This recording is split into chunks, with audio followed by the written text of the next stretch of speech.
Esto es Podcast 101. El podcast que hacemos desde FLA 101 para que tengas la mejor información acerca de las principales disciplinas del mundo digital. Experiencia de usuario, diseño, analítica digital, desarrollo, negocio, innovación, todo ello en un solo podcast. Hola, mi nombre es Sandra Navarro, fundadora de FLA 101, compañía referente en España en optimización de negocios digitales. Voy a ser tu anfitriona en todos los episodios de Podcast 101 en los que nos adentraremos en el amplio y a veces misterioso mundo de los negocios digitales. Puedes preguntar, hacer comentarios, sugerir invitados o proponer temáticas escribiéndonos a través de las redes sociales de FLA 101 o directamente a través de mis redes sociales. Sandra N. Lecina en Twitter o Instagram o a través de LinkedIn buscando mi nombre, Sandra Navarro. Y ahora hablemos de negocios digitales en Podcast 101. Bienvenidos.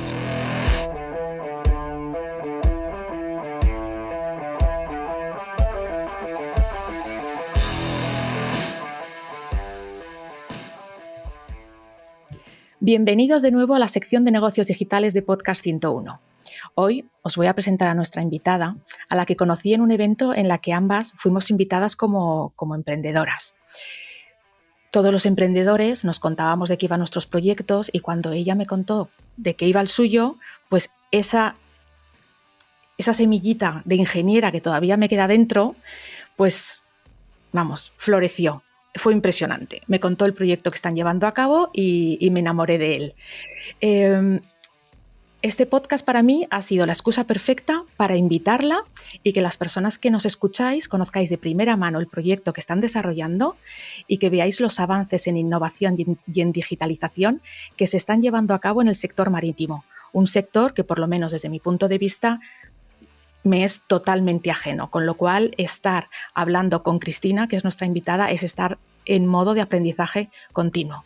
Como os digo, ya se llama Cristina Alexandrei, es CEO de Bound4Blue, que es responsable de operaciones de esta compañía, y es una empresa que tiene como visión impulsar el mundo con el viento. Cristina, bienvenida. Hola, ¿qué tal? Gracias por invitarme. Un placer tenerte aquí y además te quiero lanzar una primera pregunta o comentario que nos expliques, porque ayer estaba leyendo LinkedIn y veo que has sido nominada una de las 40 personas por debajo de 40 años como emprendedora estrella del 2022. Explícanos este nombramiento, porque la verdad es que me dejaste muy impresionada, entre otros que he visto tuyos, pero como este es de ayer, digo, le tengo que preguntar. Además, te tengo que decir que me recordó muchísimo, no sé si ves, Big Bang Theory. Sí, claro, hombre, como ingeniera que soy. Por favor, me encanta. Entonces, te vi como Rajesh Kutrapali cuando le nombran uno de los 30 por debajo de 30, creo que es astrofísicos que hay que tener en el radar, ¿no? Entonces dije, mira, es como Rajesh Kutrapali, esto me lo tiene que contar. Cuéntanos. Bueno, o sea, la verdad es que la parte de premios sí que es cierto que te dan un poco de chute, de energía, al final es como una palmadita en la espalda, pero que la gente no se piense que esto es algo que no se pueda conseguir o que sea necesario para emprender un proyecto. En este caso es IES, que es la escuela de negocios en la que yo hice el máster, que da el premio y bueno, al final es un reconocimiento, uno más o menos es igual, pero al final un reconocimiento por lo que estamos haciendo en la empresa, que no lo estoy haciendo yo, sí que es cierto que se da título personal, pero al final se da título personal porque hay detrás un proyecto muy grande, un equipo muy grande haciéndolo y esto hay que decirlo, o sea, vale que me lo dan a mí, pero como cara es la que estará ahí, pero para nada, o sea, para mí está toda la empresa y todo el equipo y todas las personas que han formado parte de esta empresa. O sea. Muy bien, con humildad siempre. Así me gusta. Antes de empezar a hablar de Bound4Blue, que hay muchísimo de lo que hablar, háblanos de ti. Cuéntanos cuál es tu background, de dónde vienes y cómo has acabado aquí en este proyecto. Yo acabé estudiando ingeniería por cosas del destino, diría, porque directamente lo dejé bueno, alguien dirá Dios, alguien dirá la energía o al más allá, es igual, pero yo toda la vida quería ser doctora. porque pasé mucho tiempo acompañando a mis abuelos en los hospitales y pensaba que la única manera de hacer algo bueno en el mundo era salvar vidas. Y para mí era muy directo ver a los médicos pues salvando la vida de mi abuelo cada vez que ingresaba en el hospital o de mi abuela. Y durante mucho tiempo, y de hecho el bachillerato que hice fue el científico de la salud, que era el que se hacía antes, que no sé ya si se hace, pero que me dejaba entrar en ingeniería más tarde, por suerte. Ahora creo que hubiera sido imposible.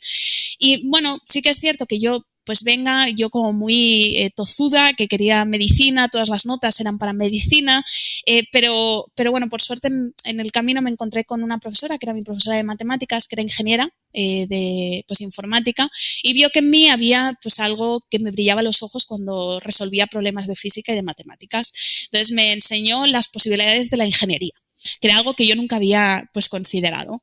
Aunque es cierto que, claro, en tu día, por lo menos en mi día a día, yo no sé, pero tú no ves ingenieros por la calle todo el día y no eres muy consciente ni siquiera de todas las ingenierías que hay, qué ingeniería es para ti, porque es algo que no tienes ni idea, ¿no? Y tienes que elegir desde el principio. Pero bueno, me ayudó a cortar un poco todo ese abanico, y cuando tuve que aplicar a las carreras, en último momento cambié a medicina y la puse como quinta opción, ¿no? Que era como ser muy kamikaze, y de repente puse primera ingeniería aeronáutica. Entonces un poco el destino se lo dejé, porque la segunda fue matemáticas y física, o sea que hubiera movido una más arriba o una más abajo, igual pues hubiera cambiado de carrera, ¿no? Y sería ingeniería industrial o matemática o vete tú a saber. Pero bueno, acabé en ingeniería aeronáutica, no porque los aviones o los cohetes fueran mi pasión, y al igual que he acabado en el sector marítimo, no por los cohetes, sino por los barcos o por lo que sea, sino por los problemas. Como ingeniera, y tú que eres ingeniera, nos enamoramos de los problemas y nos encanta poner solución a los problemas, y eso es lo que nos motiva, los retos. Entonces para mí pues era un reto muy bonito y un impacto que se podía generar pues gracias a nuestra tecnología muy grande, y así es como acabé estudiando y haciendo lo que hago. ¿Y sientes que acertaste o te arrepentiste de haber movido esto al final, si echas la vista atrás? Yo creo que acerté. O sea, otra vez, pues la vida también te lleva por hospitales, pero, desgraciadamente, y creo que no hubiera soportado ser doctora, y creo que las posibilidades que te da la ingeniería son muchísimo más grandes que la medicina incluso. Al final, los ingenieros también están en medicina. O sea, los aparatos que se usan, hay ingenieros detrás. O sea, que al final el impacto que puedes generar es... el límite es tu imaginación, diría. Totalmente. Yo como ingeniera trabajé en Philips, y no en mi departamento, pero en el departamento más cercano que teníamos, fabricaban los MRIs, donde te hacen los escáneres de la marca Philips. Y lo que tú dices, ingenieros, ¿no? Ingenieros llevando a cabo todo el material médico. Tuviste mucha suerte, creo, con esta profesora, ¿no? Que te supo guiar, que pudo ver tus puntos fuertes y te guió, porque la verdad es que no mucha gente nos encontramos con eso en el camino. Cuéntanos cómo entonces llegas a este proyecto ya en tu carrera profesional, ¿no? ¿Por dónde pasas y cómo llegas a Bound4Blue? Pues durante la carrera estuve haciendo prácticas, tanto en la parte de investigación, más de ingeniería, y yo veía que sí, que me gustaba muchísimo la parte de investigación y desarrollo, pero que yo quería llevar las cosas a mercado, porque solo llevándolas a mercado es cuando generas el impacto. O sea, tú puedes estar haciendo mucha investigación, pero si eso no se implementa, el impacto es mínimo, ¿no? Entonces, conocí por el camino pues, a mis dos compañeros con quienes pues, monté la compañía, José Miguel y David. José Miguel en aquel entonces pues él tenía una idea que era poner velas en barcos. En ese momento, para generar energía, solo barcos como centrales productoras de energía móviles. Luego más tarde vimos el problema del sector marítimo y dijimos, oye, esas velas vamos a aplicarlas aquí para transporte de mercancías, ¿no?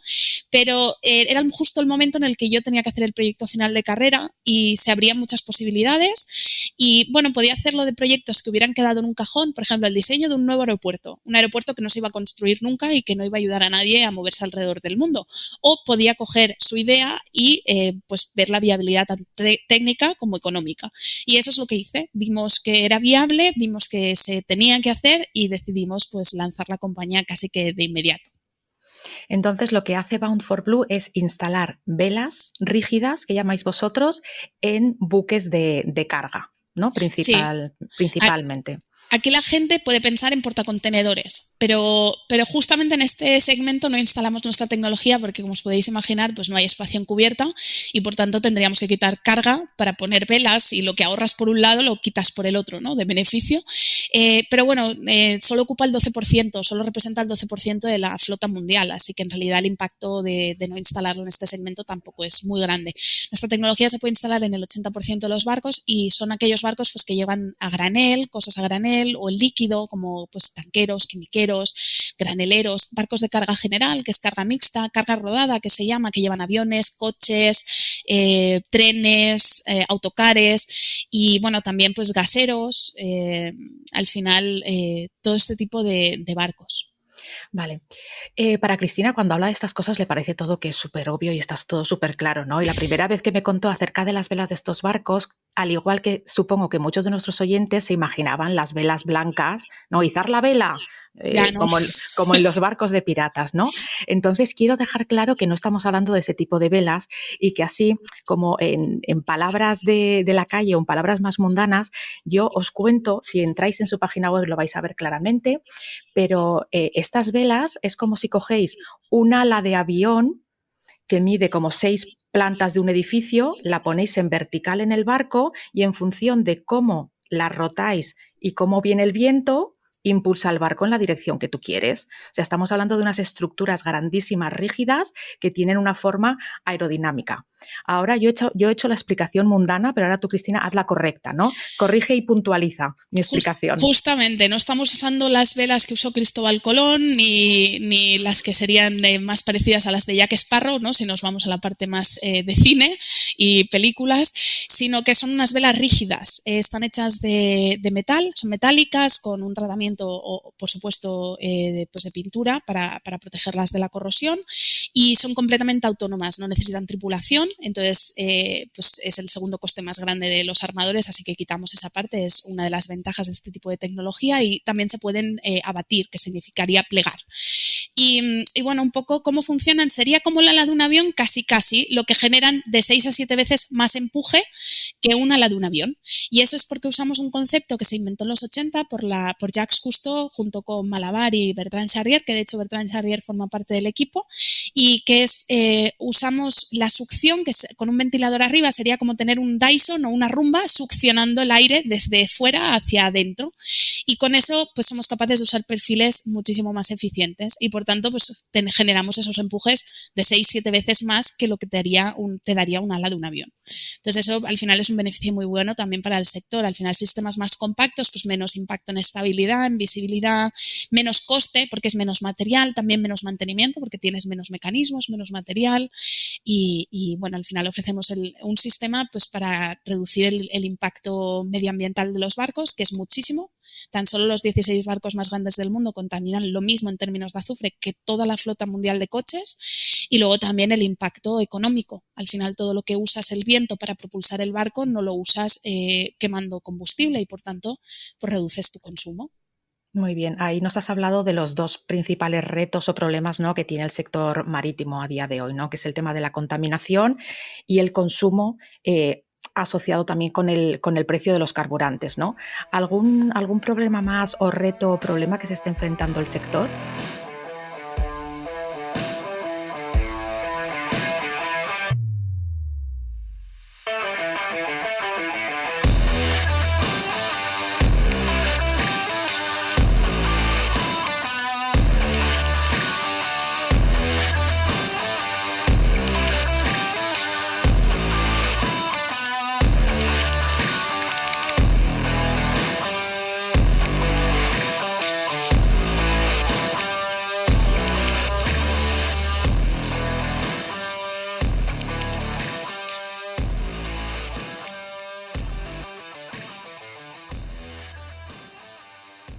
El sector se enfrenta a muchísimos retos precisamente derivados de estos dos que te comento, ¿no? Por ejemplo, uno de ellos podría ser la atracción de talento y sobre todo por el tema que concierne al podcast, ¿no? Pues digitalización es uno de los temas que se empieza a hablar ahora en el sector y es increíble cuando tú te vas a la parte terrestre y la digitalización sería no un tema olvidado, pero un tema más que tratado y donde ya hay soluciones implementadas, pero en el sector marítimo tan solo el 20% de los barcos del mundo cogen datos a bordo del barco. Luego ya el porcentaje que analiza esos datos para ver la eficiencia de ese barco ya no se sabe, porque a veces cogen los datos y no saben ni cómo analizarlos. Entonces, hay muchísimos retos debido a eso. ¿Por qué se necesita la digitalización? Pues por transparencia, porque lo requieren así las regulaciones, porque tienes que demostrar cuánto está consumiendo tu barco, tienes que monitorizar tu barco, porque cada vez el coste es más grande y por tanto cualquier cosa que ahorres, si eso implica operar mejor mi barco, pues analizando estos datos y cambiando ciertos parámetros de operación, muchísimo mejor. Y así infinitas cosas más. Por ejemplo, pues el hecho de hablar de digitalización en el sector implica otro talento que no estaba en el sector. Que eso pues tendrá que venir de sectores de fuera y el sector marítimo tiene que convertirse en un sector atractivo para recibir este talento. ¿Y en qué punto estamos en esa digitalización en el sector? ¿Cuándo comienza y qué pasos se están dando ahora? Muy virgen, diría yo. Son mucho, como te decía, ¿no? Solo el 20% de los barcos que se están cogiendo datos y analizando. La conexión a Internet en muchos barcos es inexistente. Entonces, estas son cosas que se están tratando. Luego, pues, por ejemplo, si nos vamos a blockchain, hay muchísimas aplicaciones de blockchain en la parte terrestre. En el sector marítimo se han hecho pruebas, sobre todo, por ejemplo, para acelerar procesos en puerto de papeleo.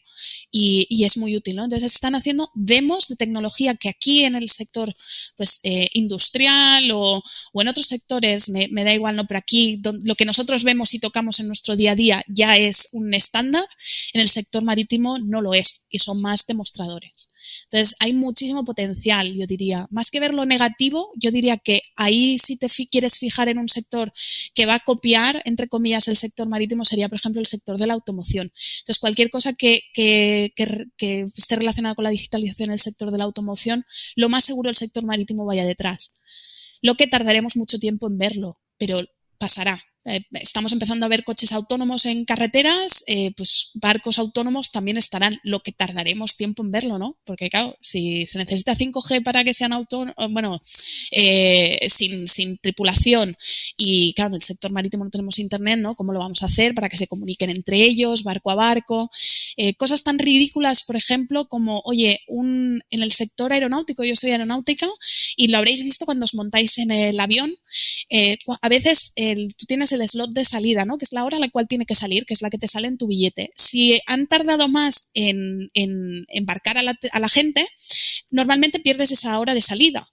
Pero el barco no tiene hora de salida. El barco sale y ya llegará a puerto. Entonces, cuando llega, si tiene momento para entrar, entra y si no, se queda ahí parado esperando, quemando combustible hasta que le dejan entrar. Eso es una ineficiencia brutal, ¿no? En el sector aeronáutico no lo vemos. O el aeropuerto de llegada te da luz verde para que salgas o no sales.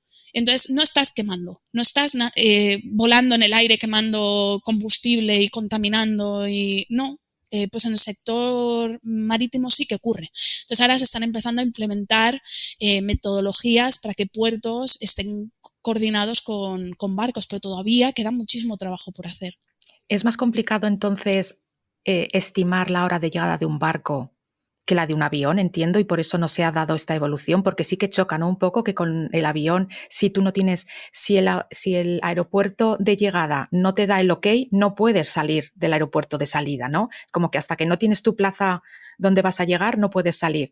Y que sea tan diferente con los barcos, ¿es por eso? ¿Es más difícil de calcular cuándo vas a llegar o es un tema de comunicación? No es tanto que sea complicado, por supuesto que te puedes encontrar cosas que no esperabas, ¿no? Pues malos temporales, pero hoy en día hay softwares de optimización de rutas que incluyen todo esto. Es decir, no es que no existan las soluciones para estos imprevistos, existen, lo que tampoco están implementadas a gran escala en toda la flota mundial.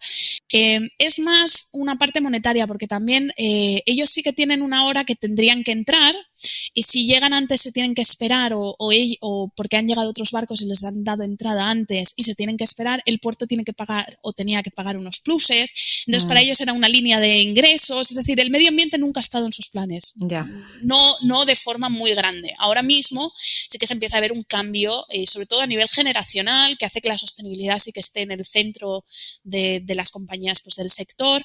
Hay muchísimos motivos por los cuales no se ha implementado, también porque requiere de unos estándares en toda la industria. El sector marítimo está más gobernado por empresas privadas. Por ejemplo, las sociedades de clasificación son privadas, pero en el sector aeronáutico son públicas, son entes públicos y por tanto es más fácil regular en el sector aeronáutico que en el sector marítimo.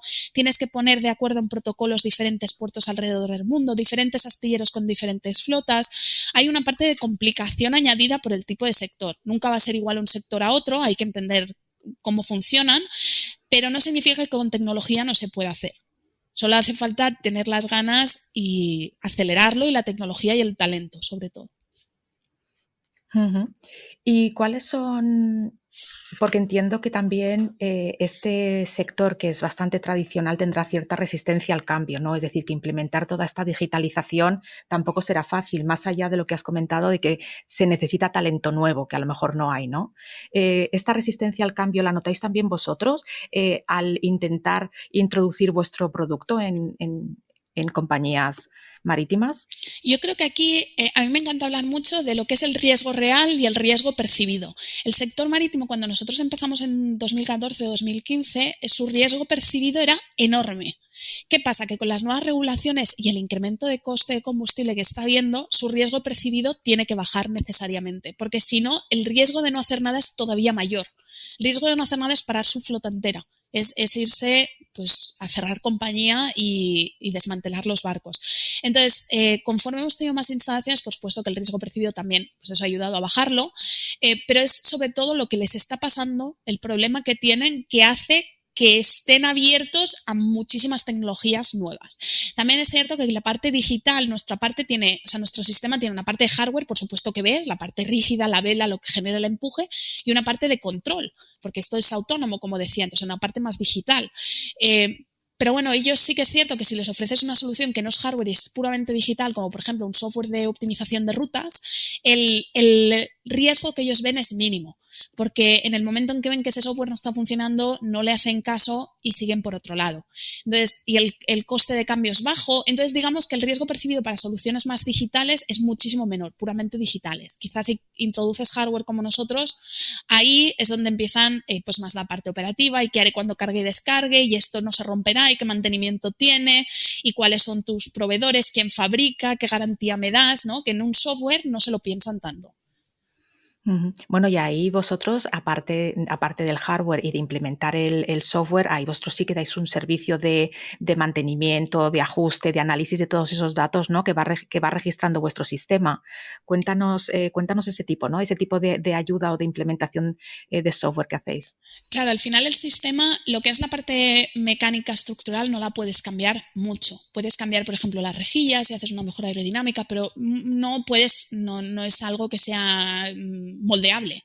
Es rígido y es lo que es. Pero la parte de control sí, conforme nosotros vamos teniendo más datos, no solo de túnel de viento, de CFD, sino de instalaciones, lo que es el sistema de control, el cerebro que gobierna esas velas, mejora, y por tanto podemos mejorar el control y cambiarlo. Es mejoras continuas en el control para mejorar la eficiencia del sistema.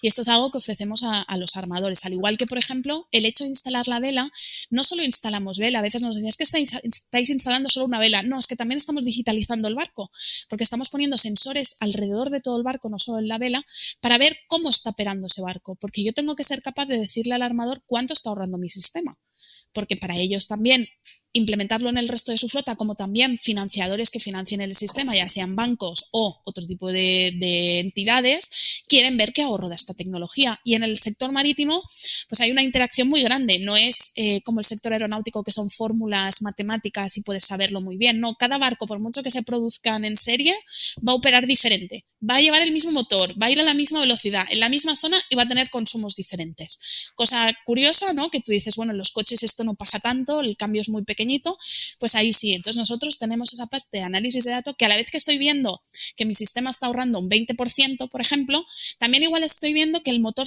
hay algo que se ha roto porque está operando a un régimen malo, o bueno, hay un pico de consumo, y eso no lo hubieran visto antes si no hubiéramos implementado todos los otros sistemas que van alrededor de la vela, ¿no? Que no es solo la vela. Entonces todos esos sensores, caudalímetros y demás. Entonces, Uh-huh. bueno, hay muchísimos servicios añadidos a todo esto, servicio de mantenimiento, inspección visual y demás. Y cuéntanos algunas cifras. ¿Qué puede esperar un armador en cuanto a ahorro por implementar vuestras velas?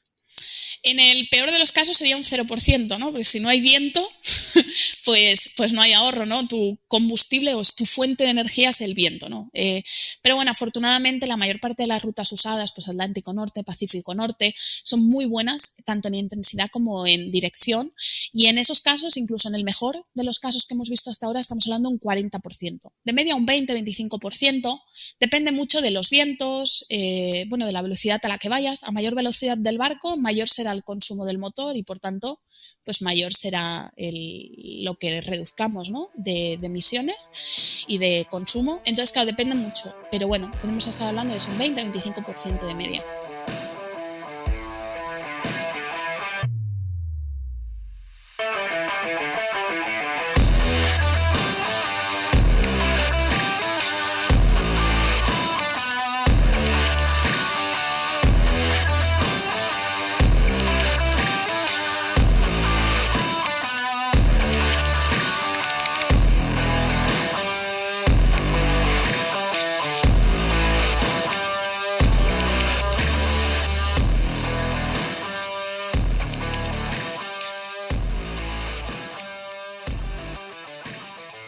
Y si hace la inversión un armador, ¿en cuánto tiempo tardaría en recuperar la inversión de manera aproximada con estos ahorros? Pues el del 40% me acuerdo de este cliente muy bien porque hasta yo no me lo creía, ¿no? Yo lo iba analizando el caso y digo, es imposible, algo está mal, el software ha roto en algún sitio, hay algo que no contemplábamos, pues era un año y medio. Que Madre teniendo en mía. cuenta que, claro, la vida esperada de un barco es de en torno a 20-25 años, incluso a veces más, otras menos, depende del sector, tanqueros es un poco menos, cruceros un poco menos, los reciclan antes, pero claro, está muy bien, sobre todo para ser hardware. Y eso sin contar líneas añadidas que se pueden incorporar, como por ejemplo monetización de créditos de carbono. Ahora mismo en la Unión Europea se va a incorporar al sector marítimo en el Emission Trading System, ETS. Entonces ahí van a tener que estar pagando por cada tonelada de CO2 que emitan ya, si van a un puerto europeo o de puerto europeo a puerto europeo, aunque solo sea uno, van a tener que pagar por esas emisiones. Y un tercio de todo el tráfico de mercancía marítima pasa por Europa. O sea que el impacto es muy, muy grande. Entonces, si vamos añadiendo líneas de revenue, pues al final de facturación también, de negocio que pueden tener también con la vela, no solo el ahorro, sino, por ejemplo, pues la monetización de estos créditos, pues se puede bajar todavía más. De media estamos hablando siempre menos de 5 años. Cuando es más de 5 años suele ser porque el barco no lo usan mucho, está más rato parado en puerto, como pueden ser cruceros que se pasan mucho tiempo en puerto, o porque los vientos no son buenos, como en la zona del Mediterráneo, pero por suerte y por fortuna la mayor parte de los barcos en su gran medida no están en esas zonas de operación ni operan así. Entonces el impacto es grande. La verdad es que un año y medio de payback es algo impresionante, la verdad. O sea, y a partir de ese, tú haces una inversión, en un año y medio ya has recuperado la inversión con los ahorros que has tenido y a partir de ese momento sigues teniendo ese 40% continuo de ahorro en picos o entre el 20 y el 25 de media. La verdad es que es bastante impresionante, sí. A partir de ahí es gratis. Es algo muy bueno, ¿no? Porque la alternativa que tienen ahora es cambiar a un combustible diferente. Pero estos combustibles cuestan entre 3 y 10 veces más. Y además no son 100% renovables, porque si nos vamos al hidrógeno, tan solo un 5% del hidrógeno se hace de forma renovable. Y por tanto, nadie se cree, y siempre ha sido así, el sector marítimo nunca va a ser el primero en llegar a estos combustibles limpios. Entonces, al final, de nada te sirve estar quemando hidrógeno, aunque te produzca agua, si se produce con gas y estás moviendo las emisiones a la parte terrestre al lado de las personas. Es lo mismo, al final es lo mismo, ¿no? Entonces, al final, claro, cuando tu alternativa solo es esa y es muy cara, un año y medio es muy bueno porque incluso si hay mejoras tecnológicas realmente ya lo has amortizado el sistema y a partir de ahí pues tienes una energía, y a mí me gusta llamar al viento combustible, ¿no? Aunque no hay combustión, pero para que el sector lo entienda, que es gratuito, no lo tienes que almacenar, no tienes que hacer infraestructura para entregarlo ni tampoco para almacenarlo a bordo y al final muchas veces los armadores también se plantean cambios operativos y ir en rutas mejores con aquellos barcos que tienen este tipo de tecnologías instaladas. O sea que también va a haber un cambio de mentalidad dentro del sector. Eso esperamos, la verdad. Y háblanos de Bound for Blue. ¿En qué punto estáis como compañía, como startup? ¿Qué se puede esperar? Pues ahora mismo empezamos en 2014, que montamos la empresa, 2015 ya con inversión y un equipo pequeño, pero un equipo montado.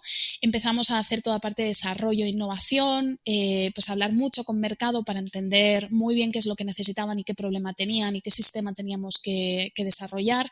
Las primeras unidades las instalamos el año pasado, en 2021, tanto en verano como en Navidades, que fue una instalación muy bonita, aquella además, porque es la vela de succión más grande del mundo, o sea que hicimos, no hubo el récord Guinness, deberíamos pedirlo, pero bueno, más o menos, ¿no? Entonces fue bonito.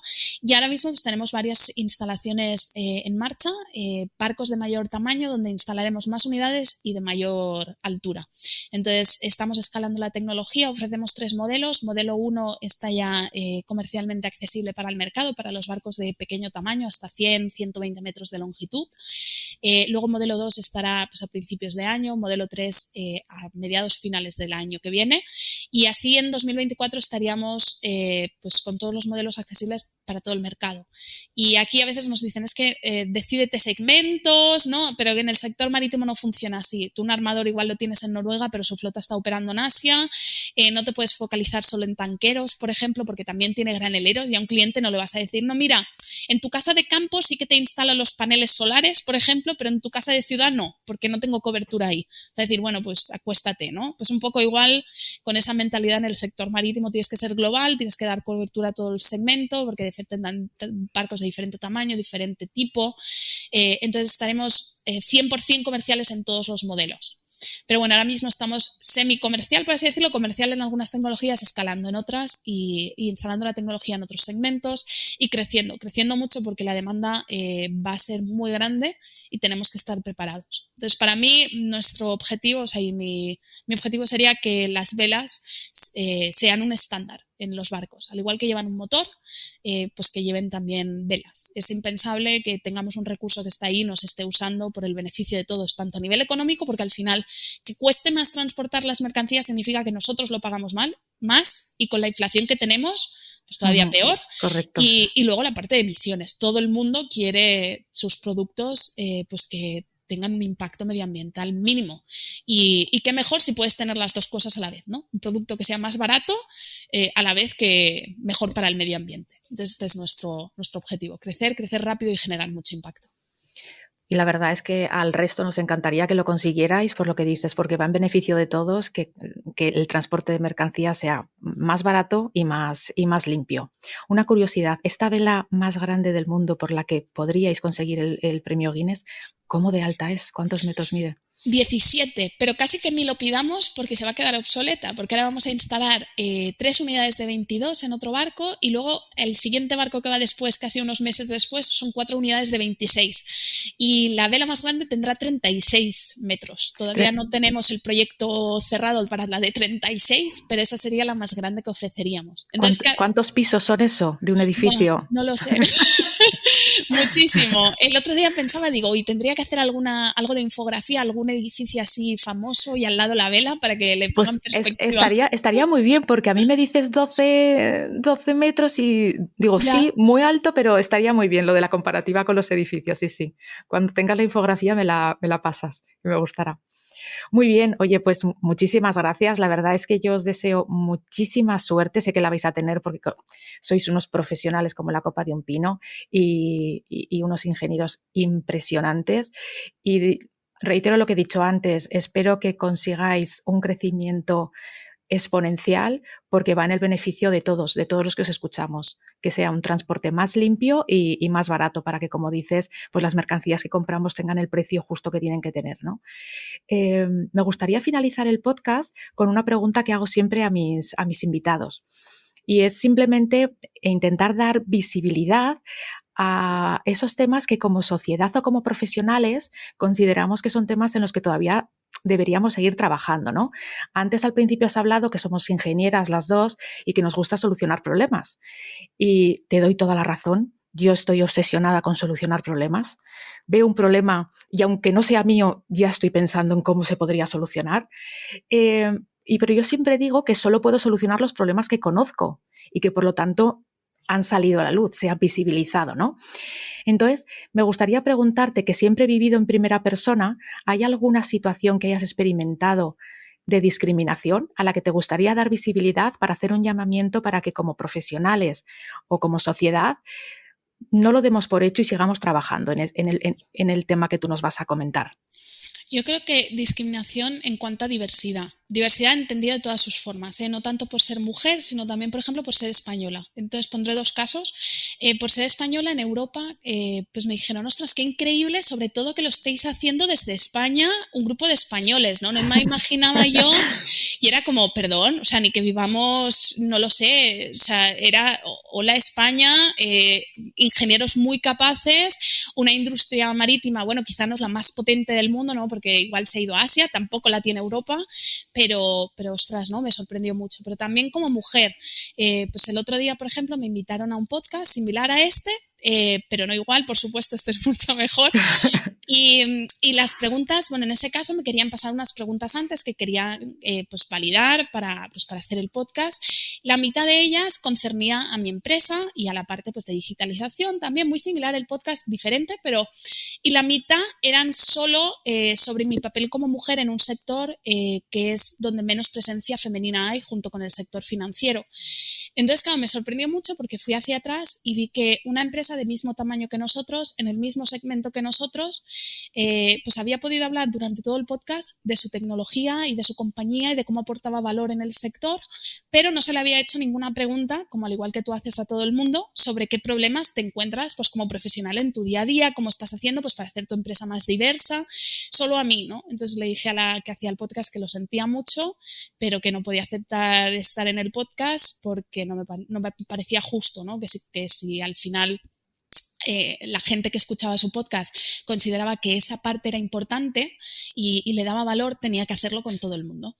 Y que no me parecía justo que a mí me quitara oportunidades de hablar también sobre lo que estamos haciendo por enfocarse además no desde el punto de vista positivo sobre qué podemos hacer como sociedad para mejorarlo, sino desde el punto de vista sangriento, ¿no? De dime qué mal te han tratado. Entonces, bueno, rechacé la propuesta y que creo que es algo que tenemos que hacer todos, ¿eh? O sea, cuando no entra dentro de nuestros valores y dentro de lo que creemos que es correcto, decir que no. No todas oportunidades son buenas y hay que saber dejar pasar trenes y saber decir que no y educar. Entonces no solo es el sector marítimo, porque esta persona era periodista, o sea, que no tiene nada que ver. Pero bueno, ahí los problemas, ¿no? Pero nada que no se encuentren otras mujeres o otras personas con otras edades, que bueno, también algunas veces me han dicho, ¡oye, qué jóvenes sois, eh! El sector marítimo es un sector pues, más dominado pues, por hombres mayores. Entonces, claro, ser mujer en un sector, yo soy joven en un sector que son todo hombres y más mayores, pues hay pues mucha diferencia, ¿no? Sobre todo de cómo vemos el mundo, cómo nos aproximamos. Además, vengo de un sector que no es el marítimo, otra cosa más, ¿no? Pues a poner en escena al final, ¿no? Y ¿qué me vas a decir tú de cómo se tienen que ahora diseñar barcos nuevos o hacer barcos nuevos que tú eres aeronáutica? Al final es esa parte de diversidad que yo creo que el mundo necesita al final para resolver problemas. Entonces, mente abierta y hacia adelante. Uh-huh. Me parece muy interesante lo que has comentado, ¿no? Acerca del diferente altavoz que te ponían a ti frente a un hombre, ¿no? Que podía ser un compañero mismo, ¿no? Es decir, si hablo con tu compañero hombre del sector, quiero que me hable de sus competencias técnicas, de su compañía, de su tecnología, pero si hablo contigo, háblame un poquito de eso, pero luego quiero saber acerca más de ser mujer en un sector como esto. Entonces, creo que tenemos que ser muy conscientes como sociedad qué tipo de altavoz ponemos delante de cada persona y que nos interesemos por los mismos temas, ¿no? Independientemente de a quién entrevistamos o con quién hablamos, sea hombre o mujer, porque el discurso técnico que tienen es igualmente válido, igualmente potente. Pues muchísimas gracias por haber compartido con nosotros lo que hacéis en Bound for Blue. La evolución del sector para mí desconocidísimo, que es el sector marítimo, y la evolución que está teniendo en digitalización y en innovación, que me parece impresionante, y por supuesto por haber compartido pues esta anécdota tan personal. Muchísimas gracias, Cristina. Bueno, a ti y por supuesto a todo el equipo tuyo también que hay detrás, que a veces tampoco se ve, como decíamos al principio, por invitarme y por organizar todo esto, y sobre todo si hay alguien que después de escuchar todo esto le ha entrado como un gusanillo dentro, que le gusta el sector y quiere hablar, pues más que abierta de ayudar a todos tus oyentes a entrar en el sector marítimo. Genial. Pues si nos preguntan por vosotros en nuestras redes, os pondremos en contacto, porque yo os invito a que entréis en boundforblue.com y que veáis con vuestros propios ojos esas velas que os hemos intentado describir mejor o peor entre las dos, que os va a impresionar la tecnología que están instalando ahora mismo en muchísimos barcos. Muchas gracias a todos y nos vemos en el siguiente episodio.